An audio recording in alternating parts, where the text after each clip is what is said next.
I have some stuff that I haven't shown you yet, and I was just kind of wondering, maybe later you want to come by and watch it with me. Okay.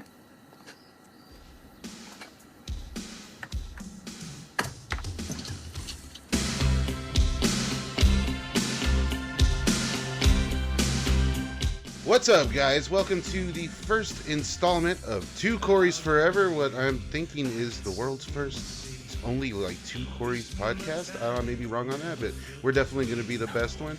And we are brought to you by Party Wave Stickers. We'll hear a little bit more about them later. I'm your host, Adhan, aka Staunch. And I'm your co-host, Ken, at Black Maria LLC. Hell yeah, and I'm very happy that we met. We're both like oddly, into this stuff, like way too deep into it. I love finding other people that are a little more obsessed with this Corey stuff than they should be. So, some people would say obsessed. Like, yeah, some people would say obsessed. I call it, it's admiration. I'm a fan of both of these guys. I'm sadly, as we all know, the Hamster's not around anymore. But his legacy needs to be carried on in more ways than one. And Feldman's out there doing this thing, and we all got to stand by our dog. So exactly. I'm happy to have you on, man. I'm glad I'm like real quick. I was like, we should probably start a podcast or something. We should dedicate a podcast to the dudes. So I'm glad that you agreed to all this, man. Yeah, I'm honored to be asked, man. Like, big fan of your work, and it was your channel in general that really helped springboard the whole resurgence for me into the whole world of their filmographies and all the stuff they got involved with over the years. So hell yeah, man. Well, that's nice to hear too. Like I get hit up all the time, there's a lot of haters too, don't get me wrong, but there's a lot of fans out there. Yeah, for sure. And there's a lot of fans out there, and I'm glad that they're reaching out to me, and I have a whole chunk of viewership that is just from the Two Corys audience. So I figured, hey, why not dig a little deeper into it? And so what we're doing tonight, what this podcast was, like I said, we're going to take either one film from each of the guys, or do a focus on just like a Two Corys film or a Two Corys property. And so to kick it off, man, I think we picked some pretty good episodes here, pretty good movies here. If you want to tell the guys a little bit about it. I guess we'd call this double bill the Corys and something in the trunk. Double bill. Yeah. I guess the first one we're starting off with is Dream Machine. If you want to tell them a little bit more about the plot, because I think you're more familiar with it. Yeah, well, it's funny when it comes to Dream Machine. Like, I can give the plot rundown, or I can do it justice and just read the IMDb plot rundown. It is hilarious. I don't know if you ever read that. Let's check it out. Let me let me bring it up real quick. I couldn't sum it up better than myself. The IMDb plot rundown goes: Barry drives his parents to the airport, then tunes a rich woman's piano. The husband's body is in the trunk. Then there's their fraternity's extreme initiation ritual. Will he get his dream girl? I mean, that says it all. This thing is so hot. Barry Davis is an all-American boy whose all-American dreams You don't take a girl like Robin out in the bud. have just been fulfilled. Would you like to have a car like this? I'm giving you this car. Pretty weird that Mrs. Chamberlain gives me $100,000 Porsche for tuning her piano. Now the hot babe is up front, Yes! Woo! but in the trunk Something stinks here, Barry, and it is in your garbage. is a real stiff. There's a dead body in here, okay? He borrows a cadaver from the college lab to scare the hell out of you, which he's done, and then he returns it. All right, you little wise ass. You've had your fun. Give me the keys. Yeah, I take a girl out on a date, we almost get killed, and my Porsche almost gets totaled. This is just the beginning, pal. Corey Haim stars in Dream Machine. The Dream Girl barely factors into the main plot at all. Like, that was one of my notes I had for it. Oh, I know. Yeah, it's a real bizarre flick, man. Like, this one, it stands out as one of the Hamster's more odd movies, and that says a lot, But we'll get into that in a bit. That's definitely a bold statement. Yeah, for sure. I know. Yeah, we have a lot to cover on this series, and I plan on keeping it going. So hey, we're gonna get through them. And the second film for tonight, like you said, it's the theme is the Coreys with something in the trunk. This one we have Round Trip to Heaven.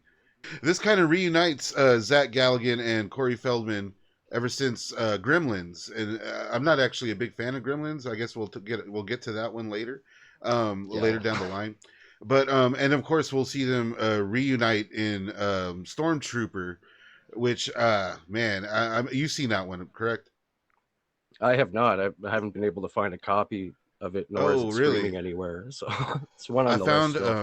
I found a copy of that at our local Goodwill, just like on DVD. Just was like, what the hell? He's not like Feldman's not on the cover or nothing.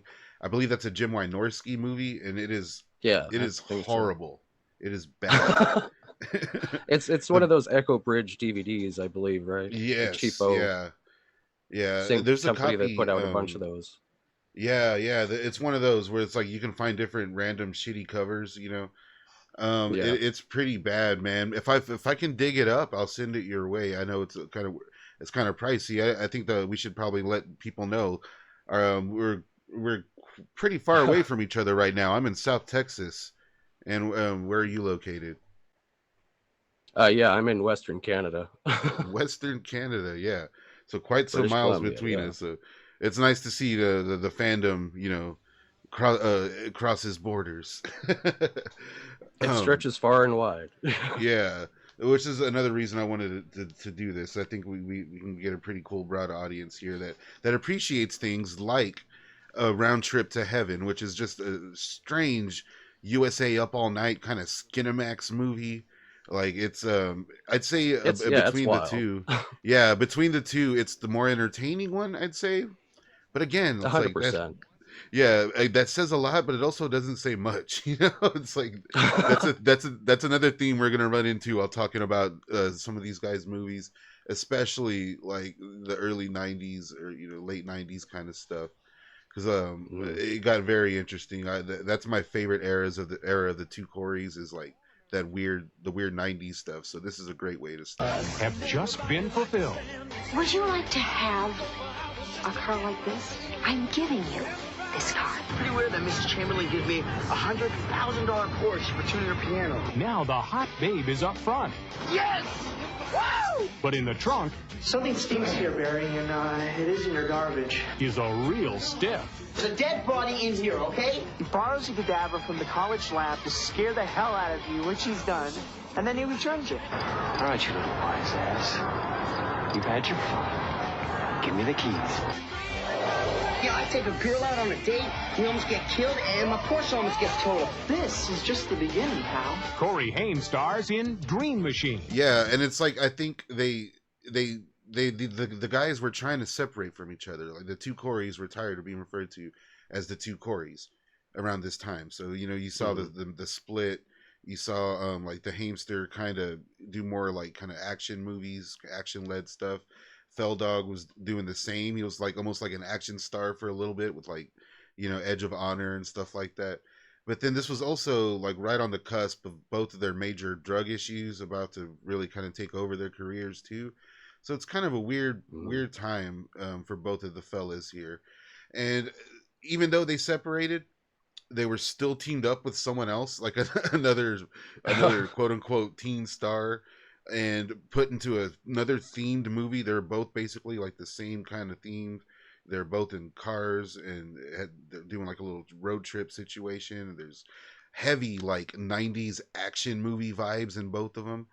And it's like and I think it all has kind of to do with like, License to Drive, that being kind of like a car themed movie and keeping the car thing going.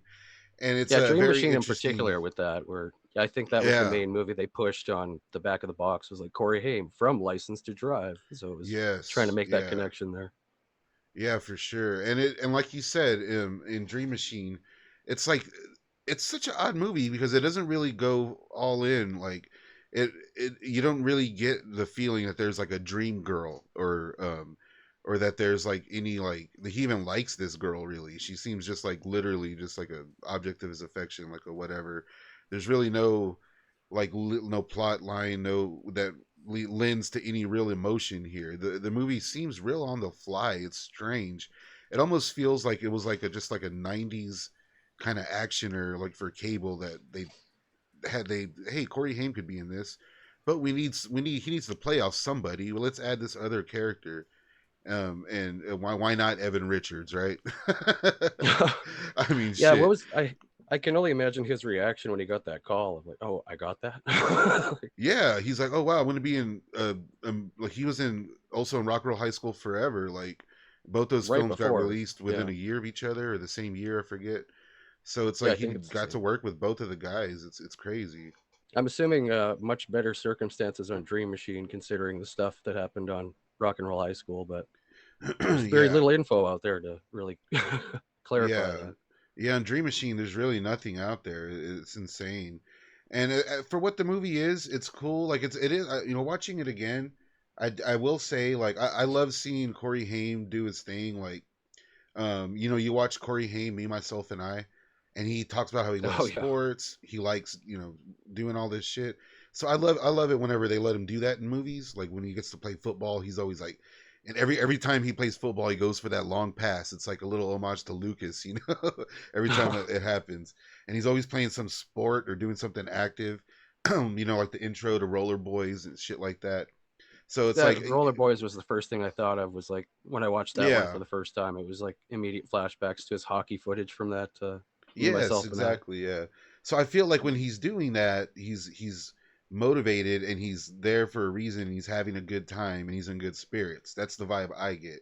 You know, if he's going out Yeah, of his even way if the script is lesser kind of yeah, quality, he's like, well, at least I yeah, get to do some sort of sports activities. for sure. Yeah, and like the hamster looks great in this movie. He's healthy. He looks good. He's the charisma's like still there. The spark is there. You know what I mean?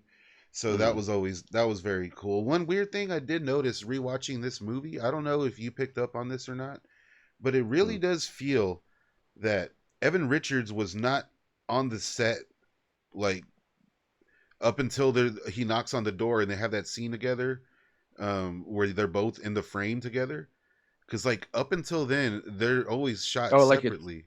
it looks like it could possibly like have been shot at completely different times, depending on Yeah, schedules or something. it's weird because like you know that beginning of the movie, the hamster's like getting ready. He's packing up his bag and he's standing at the window, and then Evan is like kind of hidden under this like desk area, and it's just like chopped back and forth. And Well, I then mean, whenever let's the just talk. I mean, let's not to interrupt, but let's just talk uh-huh. about that scene first. Like, Yeah, yeah. this is our hero of the movie, and we're introduced to him after following the fraternity marshmallow scene, which is just what the actual Yeah. fuck. How could we Like, forget that? Yeah. but Have you we been get eating back with him, and marshmallows? Jesus Christ, traumatized me from marshmallows for a bit afterwards. But Yeah. we get back with him, and he's the hero of the movie, and we're following him. Like, okay, and he goes to the window and calls it's the girl's name, Robin, I think, and I think so. creepily just hangs on the phone and watches her through the window, and it's like, is this supposed to be endearing? Is this supposed to be Yeah. Yeah, for like I mean, sure. it's Like Corey Haim, it's the hamster, so it ends up working somehow, but it's yeah. still like, Yeah, exactly. what was the It's like thinking there? it works if it's like Corey Haim or like, you know, 90s Edward Furlong or something. It's like Yeah, swap in like modern day Edward Furlong, it becomes a yeah, and completely it's not different cool movie. anymore. It has to be little Eddie Furlong. And perhaps like the most interesting thing about the actual production of Dream Machine is that, as I stated, this film was shot out in Utah, and it was kind of done to get Corey away from L.A. and away from the lifestyle and whatnot. And they thought it'd be a good fit for him. So, you know, once he got out there and the film got going, well, turns out this entire production was brought to us by the fine people at Feature Films for Families, not directly, but their entire crew and everything. And I think we talked about this before the episode about the film The Buttercream Gang, the classic gangster film featuring some of the best performances of the early 90s. And it's crazy to see that like this is the same producer, like the same writers, the same guy I think that did the music, everything like that. And like, some big names here. And in fact, like the guy that directed this film was also the producer of the original Where the Red Fern Grows, and he actually directed the remake of that film. So like these ties, they go deep, man. It's just a wholesome Utah production overall. But yeah, it's kind of ironic that like the Buttercream Gang crew and that whole crew worked on this film because later on, Feldman would work with one of the actors. If you've seen the movie, you know Michael D. Weather, fucking legend. Pete, I know you know what I'm talking about. So I can't wait to get to Born Bad eventually. That's gonna be fun. But yeah, it's Yeah, I basically really like dug a that one. yeah, that movie's awesome. So that's like I'm talking like they were putting these guys in these like '90s thrillers. That one's like a bank caper, you know. So they're just all over the place. And then of course that was probably in response to hey, there's Fast Getaway. We got Corey Haim robbing banks. Let's throw Corey Feldman in this bank robbing movie. Why not as the getaway driver? Because That's the goddamn it, getaway driver. yeah, everything has to fall in line some way or another. It's crazy. And so that just keeps happening throughout their career as long as the Hamster was around. It's kind of funny. But yeah, so basically it was a whole Mormon crew that put together Dream Machine, and at It times definitely it has that feels vibe. yeah, Yeah. it definitely does. It's like they don't want to push it too far, you know. And so that being said, it's just it makes for a pretty strange movie, like a strange film that could have really been anybody. It feels real choppy, real thrown together. And I think like the funniest part of the film is at the very end, whenever he runs out and knocks the cop off the porch, all badass. You remember that? I don't know if you remember that, but he runs out and bam, just knocks the cop down, and it's like, Yeah, don't shoot, it's the kid. yeah. And then like Evan Richards runs up. He's like, "Oh, yeah, of course I called the cops. Like, of course I'm a I knew fucking narc something that was up the whole time. yeah, he's like, Fuck that's why I off. left you here by yourself to deal with this guy, and I ran back and I got the guy because this script makes sense, Corey. Like that's why. It's oh my god. And Yeah, then that was like of clearly course, just added in at the last minute. Like, oh, well, yeah, it's like maybe we what is need Reese to show happening? back up for some reason. It's like was the script done like before y'all started shooting or I don't know. I wish Evan would give me more info on that. Because as I was telling you, for people that don't know out there, I made a documentary about Rock and Roll High School Forever, which was my possibly my all-time favorite Corey Feldman movie. And it's a Oh, fantastic documentary that you all oh, should go and thanks, see. man. I appreciate that. You can check it out on my channel, Staunch TV, right now for free. And there's also a director's commentary uploaded with that. And it's called Forever, The Untold Story of Rock and Roll High School Forever, where I interview pretty much the whole cast and crew, aside from Corey, ironically. And I kind of built a friendship with Yet. Evan. Yeah, with Evan Richards, and he declined to be interviewed, you know, for reasons, whatever, it's fine. But he stayed in touch with me the whole filming process and all that, and we kind of just became friends. And Evan's a very cool dude, and he basically told me when it comes to Dream Machine that like it was such a cool experience. He said Corey was just a really nice dude. Everything went real. Just he said everything was just kind of smooth.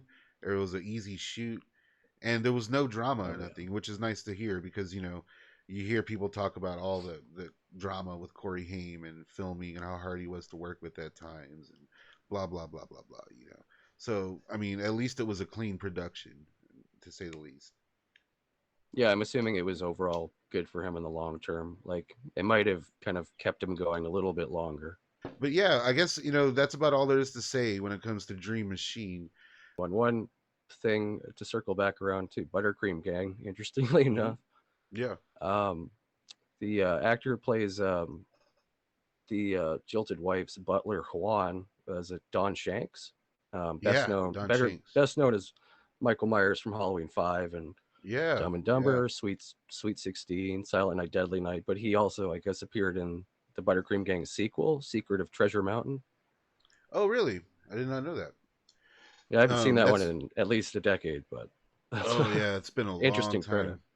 Yeah, for sure. I forgot to mention Don Shanks. Yeah, he's like the only other, I guess, name in the film, and that's like if you know Yeah, who pretty Don much. Shanks is, you know, like you Oh, said, Barry's I know him. father.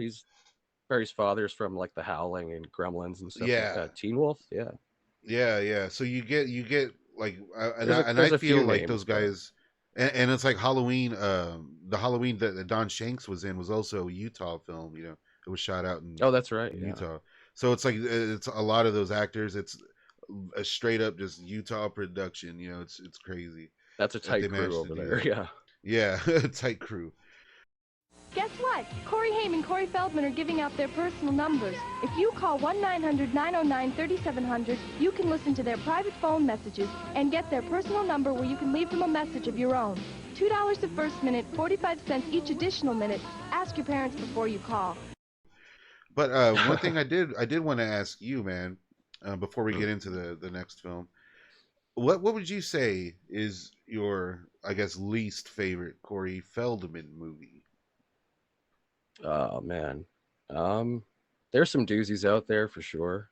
Like I think we both go into them and we can come out with things we appreciate about them, even if they're the worst piece of shit. But it's like, hey, Feldman's performance was good or something like that. Yeah. This one, sure.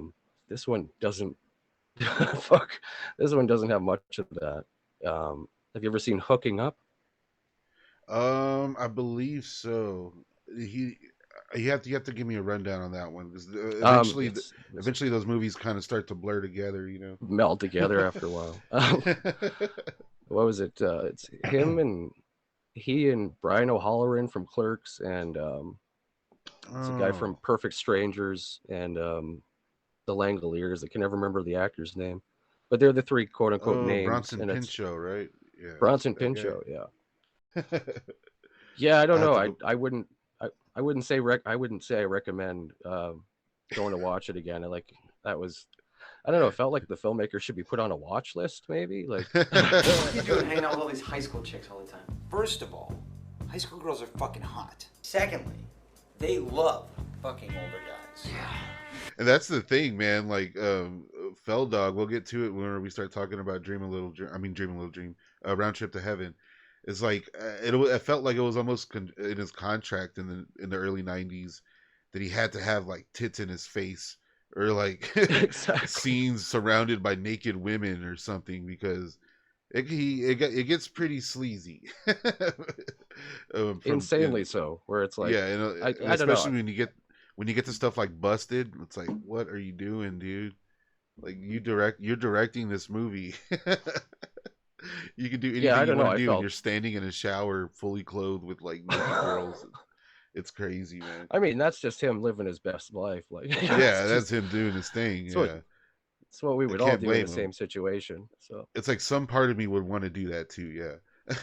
Yeah. Some part of me. But yeah, that's a good pick right there, man. Because like you said, you can look into his filmography, and there are some like even if you're looking at stuff that he's like billed as the star of, not just like in the film or whatever, there was like a lot of surprises. Like I recently watched She's Too Tall. Did you ever see that flick? Oh god. that was a rough one, man. Holy that shit. One's hard, man. That one was rough. Yeah. It was interesting enough just seeing like that level of production, and seeing everyone try, like everyone's trying so hard to not fucking throw their hands in the air. That one was an interesting watch. That was a weird one. It's the same director who did Life 101 with him, I believe. I think so, yeah. And it also so it's like totally different tonal shifts between the two. Yeah, I know. Yeah, totally, for real. Like completely. That's another odd movie, Life 101. And then, of course, that was also like Bridget Nielsen. She did movies with both Coreys as well. Maybe that'll be an interesting movie. We can focus on actors one time that worked with both of the guys. That make for interesting show. Definitely a lot of those connections in there. For sure, yeah. But I'd have to say, man, Corey Feldman starring vehicle film that I think is just basically unwatchable. It'll change, I'm sure. Is I can't get through splatter. Really? Yeah, okay. I like it. Don't get me wrong. I like those types of movies, but it is so depressing to me that is Joe Dante. Well, yeah, I mean, it's obvious like the budget wasn't all the way there, but it's like, I don't know, it comes across as that very Corman-esque DIY. Like, look, we put on a show, have kind of feel. So it has that charm and it's to like, I want to give him the benefit of the doubt that it's like, man, that's Joe Dante making this movie, but I want to give him the benefit of the doubt. Wait a minute, it's Joe Dante making this movie, Maybe he has to be self-aware. he has to know that this looks unmotivated and how cheesy this all. He has to be aware. I'm not willing. Sure. Like it's I'm crazy, sure he's man. aware. It's like he's just looking at the schedule of like, this is what we have to shoot and this is how long we have to shoot it in. Like, yeah, there's very little room to be artsy or inventive. Yeah, it's like we rented this fucking mansion. We have to get out of here in 3 hours. Exactly. Tony Todd has to go home. Before we get to our next film, I want to give a shout out to one of our sponsors, Party Wave Stickers, who produces high quality outdoor durable graphics and stickers that are guaranteed to make your ideas stick. You can place an order online 24/7 at partywavestickers.com. Stickers can be a great way to tell your story, as you know. You personalize your products or advertise your brand. So whatever the idea, they would love to hear it. Party Wave Stickers is based out of Corpus Christi, Texas, and they ship stickers throughout the United States. And with that, we're happy to announce we've partnered up with Party Wave to make our first set of exclusive stickers for the new podcast. Best part, all you have to do is follow our podcast, like us on Instagram at staunch_TV and at Black Maria LLC. DM us with your mailing address and we'll ship you one free. You heard that right, free. Limited supply, so get them while they last. At staunch_TV and at Black Maria LLC on Facebook, YouTube, and Instagram. Right now, I'll give you my private number. You call that number and you'll hear a recording, and I'll give you my personal number if you call that. And we'll wrap. There's only one thing better. I must be dreaming. You are. You are. Now, hey! Than having the ultimate fantasy. I had a vision about the girl of your dreams. We are going to Palm Springs this weekend. April Summers is going to be there. All right, let me get this straight. You want us to take the Rolls Royce and go to Palm Springs? I think not. On a road, there are some deadly curves. And in the room, they're playing America's most popular indoor sport. Oh, that would be sex, right? Yeah. So get set to get wet. It's so strange. It's like whenever it's very much a, I guess like a Paul Blart kind of situation. How there was that movie, and then there was that other movie with Seth Rogen. You know how that happens. There's like similar films that get made. And I don't know if that was the case or if these producers are just being extra similar slimy, ideas. Yeah, it's like, I don't know. It's weird that would happen to these guys around this time because, again, we have the plot here for Round Trip to Heaven. I mean, it's damn near the same thing, but done better, like funnier in my opinion. And let's see, more stuff going on for sure. Yeah, for sure. And unfortunately, the IMDb header isn't as entertaining, but I did want to read that. Sometimes I like the way these guys break it down. It says, Round Trip to Heaven. Since Larry works at a garage, he gets to use one of the Rolls Royces. There's only one problem. There's a briefcase full of money in the trunk. So when Larry and his cousin Steve decide to go to Palm Springs to look for Miss Right at a popular beauty pageant, yeah, the owner of the briefcase will do the impossible to get it back. And just like reading that, it reminds you of like a few other movies, which I don't see anything wrong with, of course, but it's like they're going for that formula. And I don't know, do you think they stuck the landing with this one? I think overall, they kind of knew for the most part what kind of movie they were making, but there are certain moments where you're like, are they trying to turn it into subvert the genre a little bit? Like, yeah, I see what you're saying. Like, especially with like the the TNA throughout the movie, like it gets pretty Skinamaxy. Yeah, you have all that nudity, and then like by the time you get to the end, it's supposed to be this kind of schmaltzy, sweet little movie. It's like, what exactly was?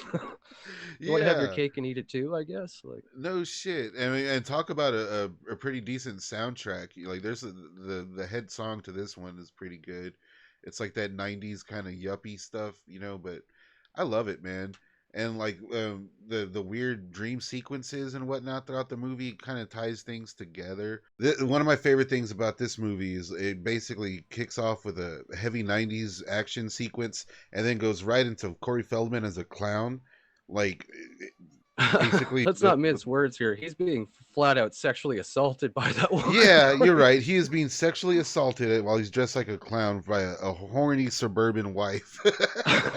Like that's your intro scene to Feldman. You're like, Yeah. all right, this is the movie we're in for. Yeah, and I love that scene of him as a disheveled clown. It's so cool. And like right off the bat they build a pretty good rapport between the guys. You got Zach Galligan and Corey Feldman. You see where they stand in their friendship, and that they're trying to like do this strange little weird business where they're clowns, I guess. I don't know. You get like that weird hustler vibe from them. And, like in my opinion too, there's kind of like a strong Dumb and Dumber kind of lean on this whole story. Like these two nitwit kind of guys and the briefcase full of cash, and the hot girls, and it's like, oh, it's kind of weird. Oh, I never thought about those. Yeah, there's some connective tissue there. Yeah, I've always thought that, like, because I of course saw this before, Dumb and Dumber, and I was like, why does this seem so familiar? And then of course, every time the movie gets going, there's like a fantasy sequence or girls just zoom in on girls getting dressed and stuff like that. This is very much give the people a movie what they pay of for. Yeah, exactly. I remember watching this. It must have been the edited version. It was on like USA Up All Night or something like that. I saw this around the same time that I remember watching Meatballs 4, so I saw this a bit later. But it's like, I remember this film also got a pretty big push. I've seen the trailer around a lot, and yeah, I remember in the video store seeing the posters. I wish I could have grabbed one of those. There's a pretty cool video store promo that's the Rolls Royce. It's a cardboard little car, I'd kill to find one of those. I know. I've been looking forever. The legendary Jake Perry's the only guy I know that has one. And it's like, so there was some some money behind this film. And of course, this is produced by Saban Films, the house that Power Rangers built, Haim Saban and that whole crew. They're basically the guys. What's up? It was this viewing that I'd noticed the one. I can't remember which chase scene it was, but they go right by the Saban Entertainment building. Oh, really? Oh, cool. Yeah, I can't remember which chase scene it was.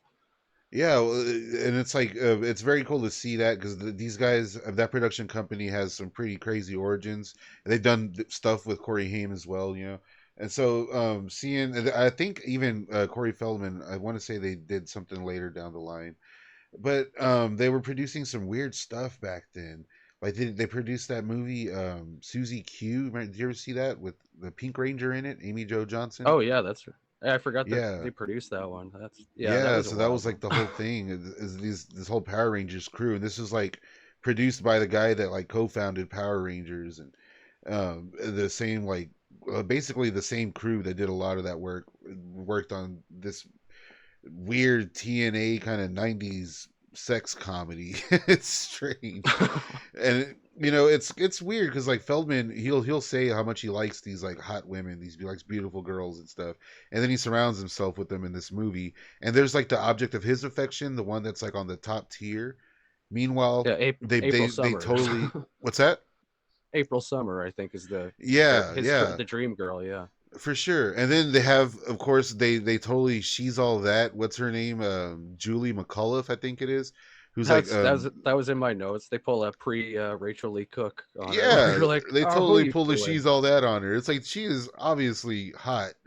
I remember her from Growing Pains, and like she hooked up with Kirk Cameron and shit. So I recognized her from that right away. And it's like her in this movie. It's like, yeah, she's the one. Like you see it coming from a mile away. But hey, at least there's some tropes in this movie and some comedy, and because like it's a little more, it's way more upbeat than Dream Machine was. And I'm happy to this is a movie I actually rewatch. Yeah, I actually rewatched this one. It's a fun movie. There's some laugh out loud stuff, but mainly from Miguel Nunez as the cab driver. That's some of my favorite hysterical stuff. Yeah, man. Hey, they just brought him in to like liven the place up for a bit, and he really does kind of steal the show. It's funny. Yeah, I had one of his lines written down because it still kills me every time I hear it. I think it's when Ray Sharkey's character's pushing him through the desert to go get gas, and it was like, last thing I need is a tan. End up looking like my cousin. He was so black he went to night school and got counted absent. Yeah, he went to night school and got counted absent. Like, it's fucking cheesy, but I love shit like that. And his delivery is just pitch perfect. Shoot, last thing I need is a tan. End up looking like my cousin. He was so black he went to night school and got counted absent. Shoot. And it's like with a lesser actor, it wouldn't have been as funny. You get Miguel Nunez in there. I'm a big fan of that guy. Yeah, for sure. It was fucking Joanna, man. I mean, come on. I fucking love that dude. And so it's like right off the bat, it's a better movie, you know. And I don't want to like just compare them all the time, but they're so comparable. It's insane. You kind of have to. And this one even has like better 90s action stuff in it. And the Skinamax vibes here are actually done. I can't say tasteful, but definitely Skinamaxy. Like it's done to where like a younger kid could watch it and be easier to edit. And I can see why this one still has some longevity. Yeah, it feels like it was a movie by design that was, okay, well, we'll put the nudity in where we need it, then we'll need to be able to remove it easily without affecting the narrative for TV exactly. and whatnot. They had their eyes on all markets. And it's like this one in particular, like it's some of my favorite Feldman. This is around that time, like I said, where the Rock and Roll High School Forever kind of, like, I don't know how far apart the shoot was there. But again, he's looking good. He's looking spry. If his addiction was starting at the time, you cannot tell. And if there was any beef between him and Galligan, what's that? I was going to say, I believe in his book, he says that this was one of the 2 first scripts that were sent to him following his return from rehab. So he was clean at this point. Yeah, that's one thing that you had told me is that he did mention it in the book. Did he say anything else about it? Because I read the book, but it's been so long. Yeah, there's very little. Like he pretty much says, despite being how did he put it? Like a cheesy TNA comedy. Like everybody seemed to be. He remembers that everybody seemed to be happy that he was working again. So it gave him that extra juice. That, all right, I'm working again, and everybody's kind of rooting for me. So that was a big help for him. Right. And you can definitely see it in his performance. Like he's having a ball. So like it looks like he wants to be there. You know. And you know what? One thing I don't think people realize is just how silly Corey Feldman actually is, like acting wise and film wise. Like a lot of these roles that he was taking, I think he was ecstatic to get, because if you just look a little deeper into the guy, you'll realize there's a lot of like old Hollywood vibes to him, a lot of old entertainment. Like the guy was brought up on stage as a kid, a lot of definitely like old vaudeville kind of hints to everything he did back then. And so like these wacky takes of these characters that are a little lambastic and a little lampoony, if you will. I mean, that was something that was definitely in his wheelhouse. We saw it even up to like his reality show appearances, some of them at least. And, little things like his appearances on TV shows like Son of the Beach and whatnot. In fact, he kind of has this character in his arsenal, if you will, that's this sleazy manager, and he talks like this, and hey guys, you like groupies? So he's doing things like that. It's like that's straight up. There's like Groucho Marx vibes. Like Feldman is a classic, just a classic professional when it comes to this kind of stuff. Like whereas with Galligan, at some points, it looks like he's just kind of going through the motions, if I'm being honest. But Feldman looks like he wants to be there. Yeah, I can see like that kind of feeling from Galligan of, yeah, well, I was the guy in Gremlins, and this was the kid I worked with so many years ago, and he's just coming from rehab too with this chip on his shoulder, and he's still the guy above the name above my name. So and you can't help but think that. I mean, yeah, and I can't speak too much on it, but it basically confirmed that a lot of that was going on. But that's the thing, man. It's like Feldman was basically, you can't tell with their performances at all. Yeah, no, not at all. Yeah, and Feldman, like you can tell, he was happy to be there. He's grateful to be the lead, like the first build in this production. He's spending time on his career, and he's there, and he's able to do it.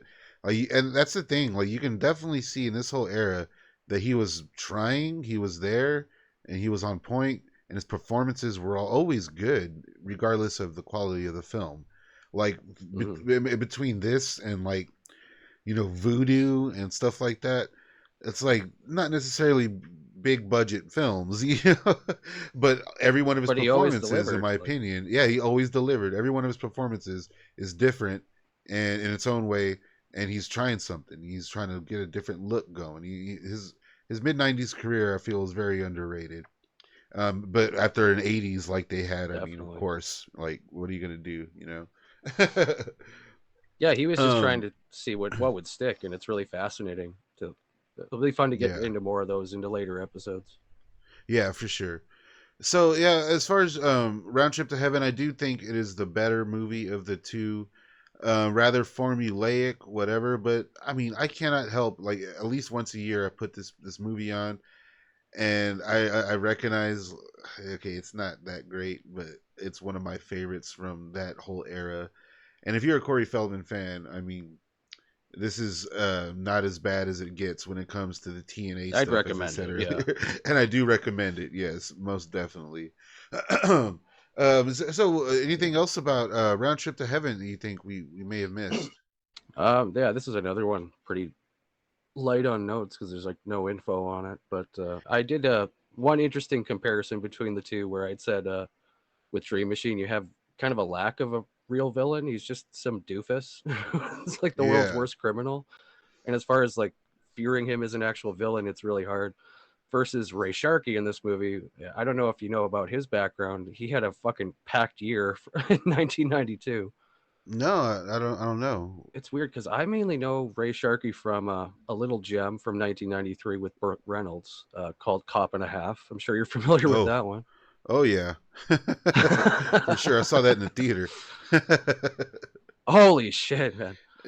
Yeah. But I guess since 1980, Ray Sharkey had developed a $400 a day heroin habit, and it began to affect his career, and it became such a big thing, and blah blah blah. So he ended up getting this movie as just kind of a side gig. Oh wow! To pay bills or whatever. And was it 2 months before the release of the movie? He was arrested for drug possession in Vancouver. Oh wow! And then I think it was a month before the release, a former lover came forward and sued him for knowingly infecting her with the HIV virus, which he, I guess, contracted from dirty needles. Like, guy had a packed year when that movie came out. Yeah, right. That's crazy. It's like polar opposites from like Feldman kind of, conquering his addictions and whatnot to have that kind of duality on set. That's pretty crazy. So I can also, I can imagine too that might have had something to do with the public's perception of the movie at the time. They had that kind of stuff in the tabloids just before it coming out, and then it's like, hey, starring Ray Sharkey, and everybody, oh, he's that guy who infected that chick with AIDS. Like, Jesus Christ. Yeah, that's the thing too. It's like all this shit's lost in time, but I mean, this is Hollywood still. This stuff was this stuff was out there. It was in print. I was amazed to see, man, all the articles and whatnot when Corey Feldman was having trouble, how alienated he was by the press. It was just insane how these guys were treated, how heroin use was treated and demonized just a few years before they were idolizing grunge rock and stuff like that and heroin chic and whatnot. It's a crazy time, the 90s. Oh, especially today when you compare to, like, there's all these counselors and support and understanding that it's a sickness, it's a disease and stuff like that, compared to how they were treated back in the day. It's heartbreaking. Yeah, back in the day, it's like, oh yeah, we'll give him a shot. He's at a rehab. Let's spend some money. We'll put his face on a poster. Or hey, yeah, you had a rehab. Good for you, kid. Maybe go make a movie in Utah and get your mind off things, rather than maybe take some time off and get your shit in order. It's like, I don't know. It's insane. I always use Feldman as an example. Like this guy, I'm fascinated with. I grew up watching these young actors. I've this fascination with teen stars. When I was younger, that was like the dream. That's what I wanted. I was watching Jonathan Brandis on TV, River Phoenix and shit, and I wanted to be these people. And then I recognized very quick that a lot of them weren't making it. They weren't surviving the game, if you will. And so the ones that did, your Macaulay Culkins, your Corey Feldmans, your Elijah Woods, like Seth Green. Yeah, Seth Green especially. That guy's been in Hollywood his whole life too. And it's like I admire that shit, and I will support anything these people do, pretty much. And that's just where I'm coming from with this whole thing. So it's that's at the level. That's why I'm a fan of Corey, of both of the guys. I would have given anything to meet Corey Haim. That's one of my biggest regrets in life, is not taking advantage of it whenever he was around, trying to make the effort to say hi. Oh, same, man. Like all the years that I found out he'd been living in Toronto while I was over here, like Jesus Christ. Oh man, yeah, that's crazy. But yeah, man. So I'm very happy you joined me for this. I think that's about all we got to say about both those films. I do recommend both of them. As they would make for an interesting double bill, actually. Like if you're on a lonely night. Definitely worth pairing up. I would start with Dream Machine and with the power that is Round Trip to Heaven. For sure, most definitely. I want to give a quick shout out again to our sponsor. I can't overstate how awesome these guys are. They're quality stuff, man. I got stickers from these guys maybe 5-6 years ago, and one of them's still on my card and still holding up. It's great quality stuff. And you can place an order 24/7 at partywavestickers.com. And if you want a sticker, that they designed some stickers specifically for the podcast, and they are free. All you got to do is follow both of us. You got to follow the podcast, of course, but you got to follow us on both on Instagram. You can find me at Staunch TV. What about you, buddy? Yeah, I'm at Black Maria LLC. Yeah, so hit either one of us up with a DM with your mailing address, and we will ship you one for free. Limited supply, and right now it's only in the United States, sadly, but get them while they last. We're working on ones for Canada, mark my words. Yeah, we're gonna make it happen, man. But I do like that we're in different areas. I think we have a pretty solid fan base that's gonna join up and watch the show, listen to the show, watch it, whatever we're doing. And I really, I hope this keeps going. As for the next installment, though, I know we worked out a lot of different ideas. I was thinking it'd be fun to maybe let the guys vote if they're interested in voting on the next installment of the series. But I think if you want to vote for the next installment on the series, just go follow Staunch TV on YouTube, and I'll do a community post once I post this up, and you can interact with us. You can actively, have a take on the outcome of the next episode, and it's going to be fun. I think the next time around we may focus on some actual two Corey's, movies or whatever. So a lot of cool, interesting episodes coming up. So thanks guys for watching, and hope you catch us on the next one. Cheers.